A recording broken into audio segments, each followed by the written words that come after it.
I cannot live without books. Do you want to know who you are? Don't ask, act. Action will delineate and define you.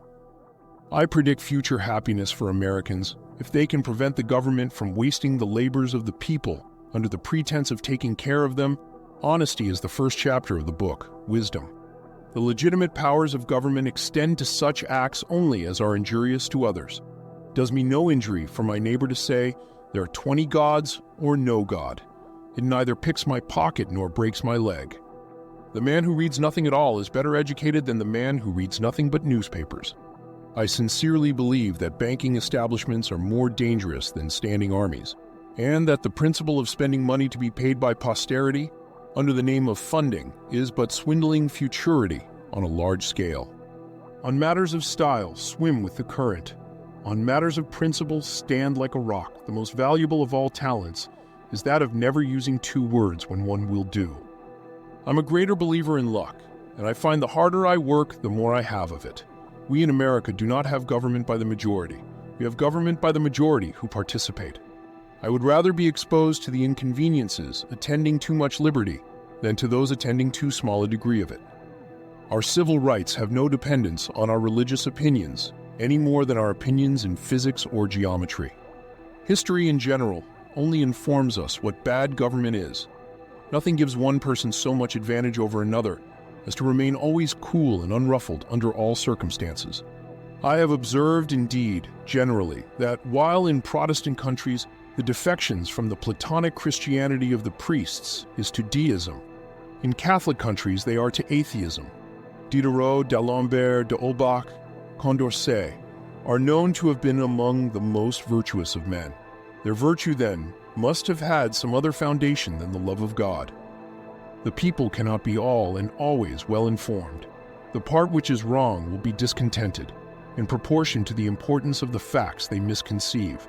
If they remain quiet under such misconceptions, it is lethargy, the forerunner of death to the public liberty. What country, before ever existed a century and a half without a rebellion? And what country can preserve its liberties if their rulers are not warned from time to time that their people preserve the spirit of resistance? Let them take arms.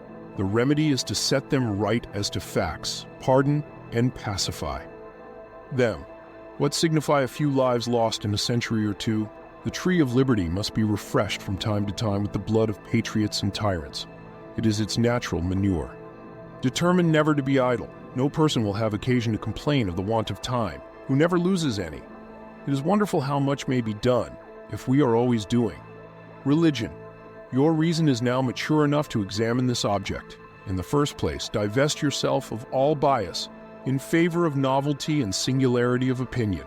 Shake off all the fears and servile prejudices under which weak minds are servilely crouched. Fix reason firmly in her seat, and call to her tribunal every fact, every opinion. Question with boldness even the existence of a God, because if there be one, he must more approve of the homage of reason than that of blindfolded fear. You will naturally examine first the religion of your own country. Read the Bible then, as you would read Livy or Tacitus. The facts which are within the ordinary course of nature, you will believe on the authority of the writer, as you do those of the same kind in Livy and Tacitus. The testimony of the writer weighs in their favor. In one scale, and their not being against the laws of nature does not weigh against them. But those facts in the Bible which contradict the laws of nature must be examined with more care and under a variety of faces.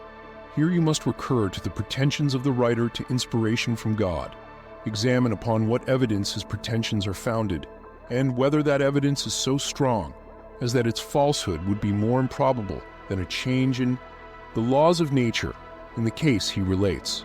For example, in the book of Joshua, we are told the sun stood still several hours.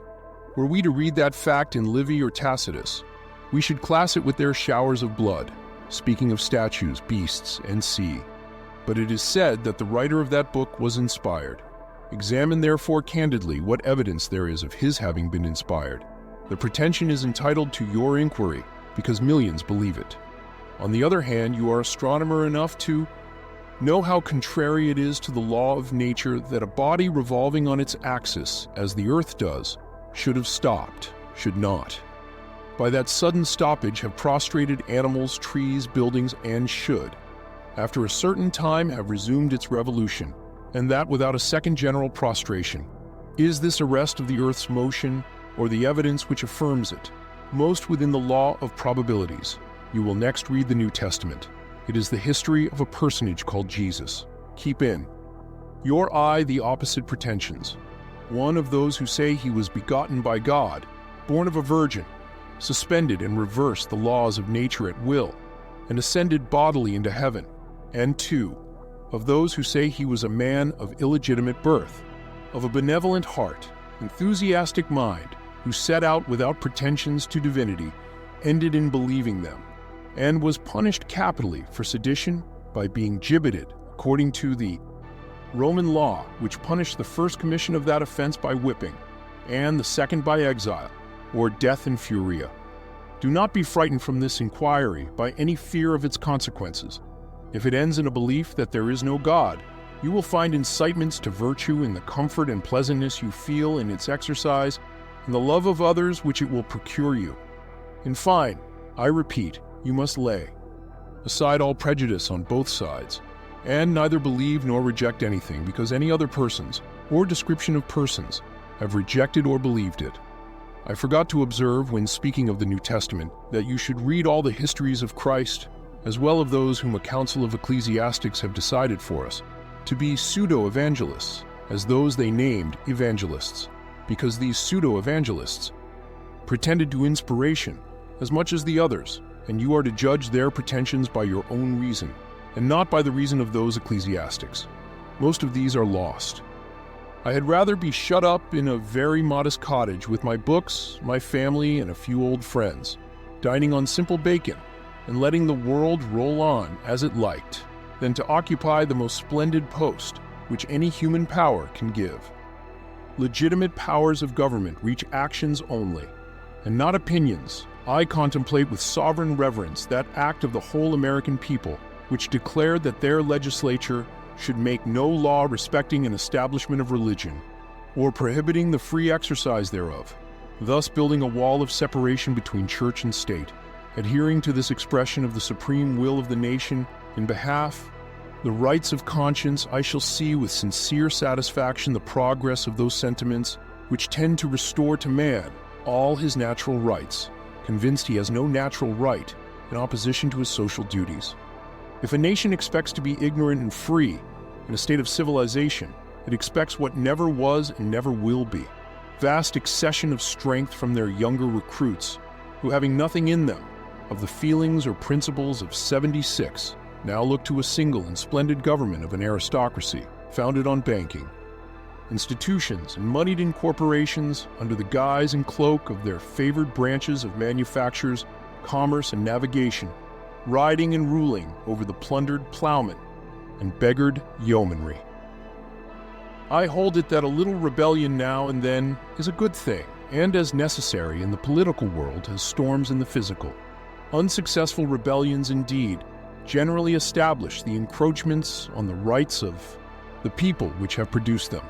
An observation of this truth should render honest Republican governors so mild in their punishment of rebellions as not to discourage them too much. It is a medicine necessary for the sound health of government. I know no safe depository of the ultimate powers of the society but the people themselves, and if we think them not enlightened enough to exercise their control with a wholesome discretion, the remedy is not to take it from them, but to inform their discretion by education. This is the true corrective of abuses of constitutional power. Difference of opinion is advantageous in religion. The several sects perform the office of a censor morum over each other. Is uniformity attainable? Millions of innocent men, women, and children, since the introduction of Christianity, have been burnt, tortured, fined, imprisoned. Yet we have not advanced 1 inch towards uniformity. What has been the effect of coercion? To make one half the world fools and the other half hypocrites, to support roguery and error all over the earth. Let us reflect that it is inhabited by 1,000 millions of people, that these profess probably 1,000 different systems of religion, that ours is but one of that 1,000, that if there be but one right and ours that one, we should wish to see the 999 wandering sects gathered into the fold of truth. But against such a majority, we cannot effect this by force. Reason and persuasion are the only practicable instruments. To make way for these, free inquiry must be indulged. And how can we wish others to indulge it while we refuse it ourselves? Whereas it appeareth that however certain forms of government are better calculated than others to protect individuals in the free exercise of their natural rights, and are at the same time themselves better guarded against degeneracy, yet experience hath shown that even under the best forms, those entrusted with power have in time, and by slow operations, perverted it into tyranny. And it is believed that the most effectual means of preventing this would be to illuminate as far as practicable the minds of the people at large, whence it becomes expedient for promoting the public happiness that those persons, whom nature hath endowed with genius and virtue, should be rendered by liberal education worthy to receive and able to guard the sacred deposit of the rights and liberties of their fellow citizens, and that they should be called to that charge without regard to wealth, birth, or accidental condition of circumstance. And the day will come when the mystical generation of Jesus, by the Supreme Being as his Father in the womb of a virgin, will be classed with the fable of the generation of Minerva in the brain of Jupiter. But we may hope that the dawn of reason and freedom of thought in these United States will do away all this artificial scaffolding. We took the liberty to make some inquiries concerning the ground of their pretensions to make war upon nations who had done them no injury, and observed that we considered all mankind as our friends who had done us no wrong, nor had given us any provocation. The ambassador of Tripoli answered us that it was founded on the laws of their prophet, that it was written in their Koran that all nations who should not have acknowledged their authority were sinners, that it was their right and duty to make war upon them wherever they could be found, and to make slaves of all they could take as prisoners, and that every Mussulman who should be slain in battle was sure to go to paradise.